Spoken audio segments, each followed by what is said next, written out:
आज विधिमंडळ अधिवेशनाच्या दुसऱ्या आठवड्याचा शेवटचा दिवस। काल विधानसभेमध्ये विशेष जनसुरक्षा विधेयक एकमताने मंजूर झालं। आज याच विधेयकावरती विधान परिषदेमध्ये चर्चा होणार आहे। खरं तर विरोधकांच्या माध्यमातून अभिव्यक्ती स्वातंत्र्यावर गदा या विधेयकामुळे येईल असं सांगितलं जात होतं, मात्र सत्ताधारी पक्षाची संख्या आणि पुढे विरोधकांचा विरोध टिकलेला नाही। याच विषयावरून आज विधान परिषदेमध्ये सुद्धा विरोधी पक्ष आक्रमक होऊ शकतो। अक्षय कुडकेलवार आपल्या सोबत आहेत, अधिकची माहिती त्यांच्याकडून जाणून घेऊयात। अक्षय, काय अपडेट्स आहेत? ऋतुजा, या सगळ्या आपण बघतोय की आता विधिमंडळाचं पावसाळी अधिवेशन सुरू आहे आणि या पावसाळी अधिवेशनामध्ये आज दुसऱ्या आठवड्याचा शेवटचा दिवस आहे। काल विधानसभेमध्ये विशेष जनसुरक्षा विधेयक एकूणच या संपूर्ण पावसाळी अधिवेशनाच्या जे अधिवेशनामध्ये मंजूर केलं जाणार जे अत्यंत महत्त्वाचं विधेयक होतं ते होतं विशेष जनसुरक्षा विधेयक। काल या विधेयकावरती विधानसभेमध्ये चर्चा झाली आणि विधानसभेमध्ये एकमताने हे विधेयक मंजूर झालं।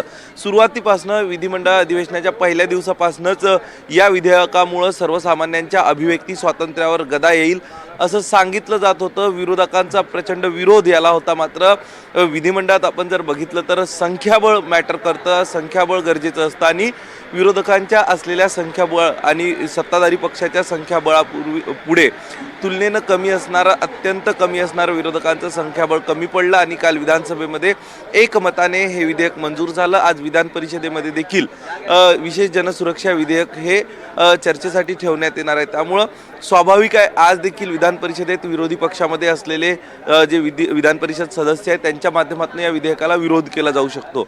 मात्र जी परिस्थिती काल विधानसभेमध्ये होती तशाच प्रकारची काही परिस्थिती आज परिषदेमध्ये देखील उद्भवू शकते आणि त्या ठिकाणी देखील एकमतानं हे विधेयक मंजूर केलं जाऊ शकतं। दुसरीकडे आपण जर बघितलं तर संजय गायकवाड मारहाण प्रकरणानंतर आज सामनामधनं देखील अग्रलेख आलेला आहे आणि संजय गायकवाड यांच्यावरती गुन्हा कधी नोंद करणार या सगळ्या संदर्भात देखील सामनामध्ये प्रश्न उपस्थित करण्यात आलाय। जे उबाटाचं मुखपत्र मानलं जातं सामना, या सामनामध्ये प्रश्न उपस्थित केला जातोय। विधानसभेत देखील ज्यावेळी ही मारहाण झाली होती विधिमंडळात देखील याचे पडसाद उमटले होते।